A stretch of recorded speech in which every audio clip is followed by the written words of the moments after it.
Hello everybody, welcome back to my channel Keerthika's kitchen. ఇవాల్టి recipe beans egg bhurji. Bachelors నుండి beginners వరకు ఎవరైనా సింపుల్గా లంచ్లోకి డిన్నర్లోకి ఈజీగా ప్రిపేర్ చేసుకునే రెసిపీ ఈ బీన్స్ ఎగ్ బుర్జీ.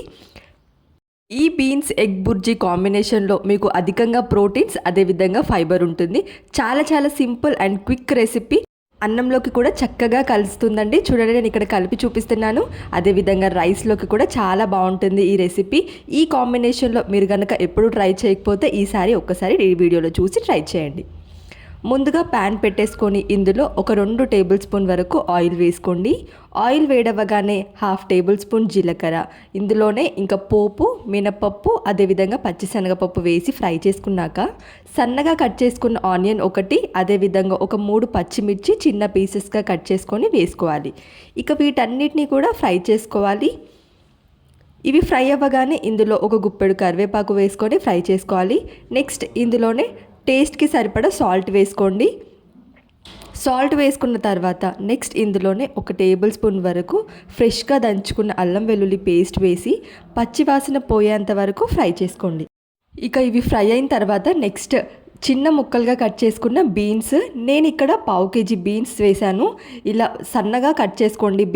బీన్స్ త్వరగానే కుక్ అయిపోతాయి. ఇందులో వాటర్ కూడా ఏమీ అవసరం లేదు. ఇలా బీన్స్ వేసుకున్న తర్వాత ఒక 2 నిమిషాల పాటు ఫ్రై చేసుకోవాలి. ఇలా ఫ్రై చేసుకున్న తర్వాత ఇప్పుడు క్యాప్ పెట్టేసి లో టు మీడియం ఫ్లేమ్లో అడ్జస్ట్ చేసుకొని ఉడికించుకోండి. మధ్యలో కలుపుతూ బీన్స్ సాఫ్ట్గా అయ్యేంత వరకు ఉడికించుకోవాలి. ఇలా మిక్స్ చేస్తూ అడుగంటకుండా ఉంటుంది కాబట్టి మధ్యలో కలుపుతూ ఫ్రై చేసుకోండి. నెక్స్ట్ బీన్స్ కాస్త సాఫ్ట్ అవ్వగానే ఇందులో ఒక 1/2 టేబుల్ స్పూన్ వరకు పసుపు, అదేవిధంగా ఇందులో ఒక 2 టేబుల్ స్పూన్ వరకు కారం వేశాను. మీరు కనుక స్పైస్ తక్కువ తింటే ఇంకొంచెం కారం తగ్గించుకోండి. ఇందులోనే ఒక 1/2 టేబుల్ స్పూన్ వరకు ధనియా పౌడర్ వేసేసి ఇక వీటన్నిటిని కూడా బాగా ఫ్రై చేసుకోవాలి. ఈ డ్రై మసాలా పౌడర్స్ అన్నీ బాగా ఫ్రై చేసుకున్న తర్వాత నెక్స్ట్ ఇందులో ఎగ్స్ వేసుకోండి. ఎగ్స్ క్రాక్ చేసేసి ఇంకా ఇందులో ఎగ్స్ వేసుకోండి. నేను ఇక్కడ ఎగ్స్ ఒక 4 ఎగ్స్ వేశాను. ఇలా ఎగ్స్ ఎక్కువగా వేసుకోవడం వల్ల మనకు beans egg bhurji combination recipe చాలా బాగుంటుంది. ఎగ్స్ వేసిన వెంటనే కదిలించకుండా ఒక 2 నిమిషాల పాటు ఇలా లో ఫ్లేమ్లో ఉడికించండి.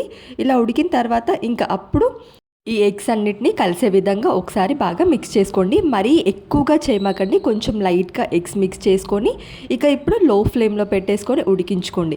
ఇలా ఒక 2 మినిట్స్ ఉడికిన తర్వాత మళ్ళీ ఇంకొక సైడ్ ఫ్లిప్ చేస్తూ ఎగ్స్ని ఉంచుకోవడం వల్ల మనకు ఈ ఎగ్ మిక్చర్ అనేది మరీ చిన్న ముక్కలుగా కాకుండా పెద్ద పీసెస్గా ఉంటుంది. సో చూడడానికైనా తినడానికైనా చాలా బాగుంటుంది ఈ ఎగ్స్ ఇంకా ఈ బీన్స్ కాంబినేషన్లో కర్రీ. రైస్లోకి అయితే ఇంకా పర్ఫెక్ట్ రెసిపీ అని చెప్పొచ్చు. చాలా సింపుల్గా జస్ట్ ఒక 5 to 10 మినిట్స్లో అయిపోయే ఈ రెసిపీ ఎంత హడావుడిలో కూడా చాలా బాగుంటుంది, చాలా పర్ఫెక్ట్గా కుదురుతుంది. ఇంకా ఫైనల్గా లో ఫ్లేమ్లో పెట్టేసి ఒక 2 నిమిషాలు ఎగ్స్ పచ్చి వాసన పోయేంత వరకు ఫ్రై చేసుకుంటే అయిపోతుంది. చాలా సింపుల్ రెసిపీ అండి ఇది. ఇలా ప్రిపేర్ చేసుకున్న ఈ కర్రీని వేరే ఒక బౌల్లోకి ట్రాన్స్ఫర్ చేసేసుకొని ఇంకా ఇలా సర్వ్ చేసుకునే ఈ కర్రీ రైస్లోకైనా చపాతీలోకైనా ఇంకా పుల్కా ఏ కాంబినేషన్కైనా చాలా పర్ఫెక్ట్గా ఉంటుంది. అన్నంలోకి కూడా బాగా కలిసిపోతుంది. ఇలాంటి హెల్దీ ఇంకా డిఫరెంట్ రెసిపీస్ కావాలి అంటే మన ఛానల్ని సబ్స్క్రైబ్ చేయండి. మన ఛానల్ని సబ్స్క్రైబ్ చేసి పక్కనే ఉన్న బెల్ ఐకాన్ని ప్రెస్ చేయడం వల్ల నేను పెట్టిన ప్రతి వీడియో మీకు నోటిఫికేషన్ వస్తుంది. వీడియో నచ్చితే లైక్ చేయండి. Thank you for watching.